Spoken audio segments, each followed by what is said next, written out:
Doctor साहेब एगो बात कही। बोला। पहिले के औरत रही लोग तो ना है गीता गावत रही लोग रिमन रिमन रिमन झिमर रिमन झिमर बरसले पनिया। भोजपुरी। हाँ हाँ भोजपुरी। अच्छा हाउ गीतवानु कौन गतरिया लागल चोट हाँ। रे मन धीरे हाँ रे हाँ हाँ उहे उहे। तो ओकर अर्थ बड़ा बढ़िया हौ। का तो बा? खराब का जानल से एही से का पूछत ना है खराब तो कैसन तो गीतवा हैसन हो। कैसे?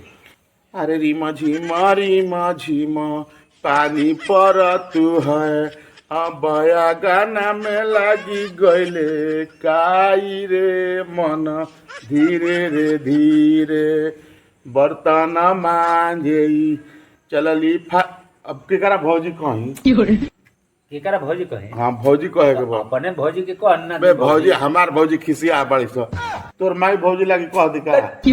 हमार भाई के का के अच्छा रुक तो कोनो के कहे तनी केकरो कहे बर्तन मांझेई गईली फलाने भौजी अब गोड़ावे गईले बिछिलाई रे मन धीरे रे धीरे। अरे धावल भाईजी देखलन कि भौजी गिर गईली दौड़ल गईलन।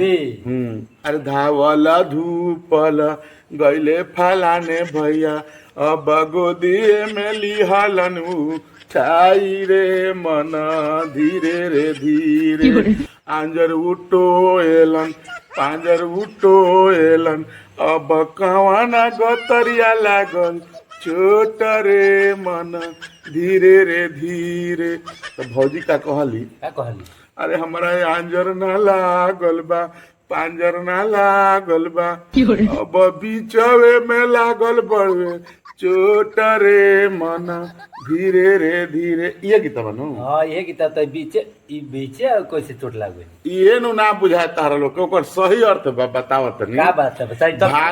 भाई जी काम धाम क के आई रहन खेत बाजार में से आ थकल पियासल रहन भूख लागल रहे उनका। तब भौजी दौड़िए के गईली कि भाई भूखाई लाइल बड़न चलो मरद के खाना पानी दो। वो गईली बर्तन जूठा रहे धोए गईली आ बरखा पड़ रहे से आगना में काई लागल रहे तो काई लागल रहे तो बिछिला गईली गोड़ बिछिला गई तब छितरा गईली बिछिला गईली तो गिर गईली।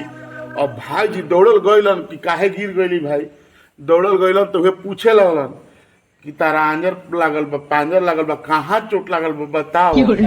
तब तो भौजाई राम के हदस उग रहे कि भूखाई लाइल बड़न बेचारू हमारे चोट लाग गई खयन कि ना खयन। तो उनका ना आंजर लगा रहे ना पांजर लगा रहे बीचे करेजा हल पर धक देना चोट लगा रहे। ऊ बेचारी है सोचली धक देना लागल कि जाए तो मरद भूखले का दो रह जीवन हमारे चोट के फेरा में पड़ जीवन। हाँ वही खातिर गावत रही आ वही खातिर गावत रही लोग। आज मेहरारू गावत रही लोग ना अब आज तो मर्दाने जाके कहते हैं कि कहाँ हो डार्लिंग चाय बना दिए हैं बेडे पर लेके पहुंच जाता है। कुर्सी लगा रहता है लोग यही सब गाना गावत रही लोग।